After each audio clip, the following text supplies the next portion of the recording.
We are blessed here at the chapel with highly capable Bible teachers, and among those is a man by the name of Ted Lynn. Ted is the news director for Wayne TV here in Fort Wayne, Indiana, and he also teaches a very large adult class here called Salt and Light, and people hungry to know God's Word deeper, and Ted is the guy they love to hear teach. We've asked him to join us as a part of the conversation here at Dinnertime Devotions. I know now you're going to enjoy Ted Lynn. Thank you to Pastor Rick Hawks for inviting me into your home for dinner.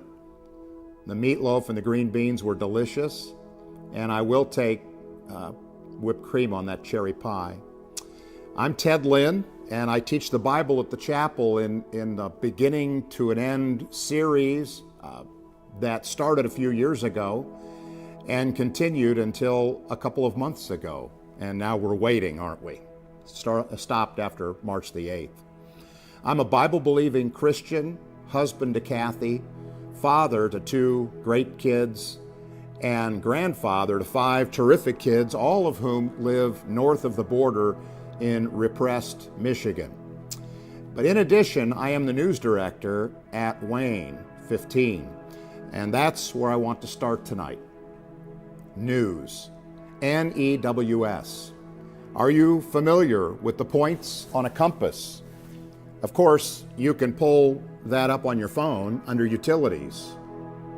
N-E-W-S, north, east, west, south. Were you aware that the word news is really just an assembled acronym of the directions, N-E-W-S, north, east, west, south? The notion here is that news is everything that goes on to the north, to the south, to the east, and to the west. That's everywhere. It may sound a little corny, but it's true. And like everything else, direction was God's idea. North, east, west, south, His idea. And the Bible is filled with references to the compass points. Genesis 13:1. Abraham left Egypt and traveled north into the Negev. North, not south. Matthew 2. Wise men came from the east to Jerusalem, for we have seen His star in the east. East, not west. There's even one verse in the Bible which includes each of the compass points. It is Psalm 107:3. Let me read from the beginning of that psalm. Psalm 107, 1-3. Give thanks to the Lord, for He is good. His faithful love endures forever. Has the Lord redeemed you? Then speak out. Tell others He has redeemed you from your enemies. And then here it is. For He has gathered the exiles from many lands, from east and west and north and south. Did you know that until you were saved, you were an exile, lost to your home country, God's country, not sure which of the 4 directions to travel? And God spends His days searching the whole earth for exiles who want to be redeemed. What an exciting thought. Psalm 107:3. He has gathered the exiles from many lands, from east and west and north and south. All points of the compass and all points of the world. That's what heaven will look like. Exiles from many lands. Well, who does that include? Well, Psalm 107 tells us. Verse 4, some wandered in the wilderness, lost and homeless, hungry and thirsty. They nearly died. Lord, help, they cried in their trouble.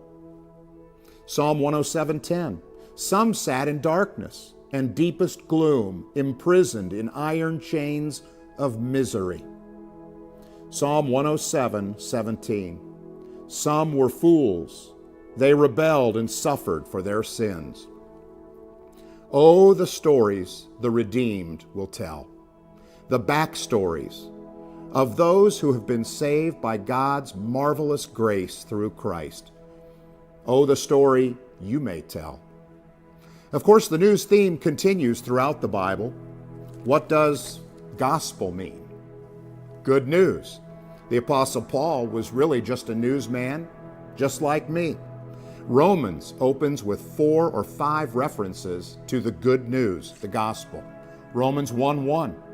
This letter is from Paul, chosen by God and sent out to preach His good news. God promised this good news long ago through His prophets. Verse 3, the good news is about His Son.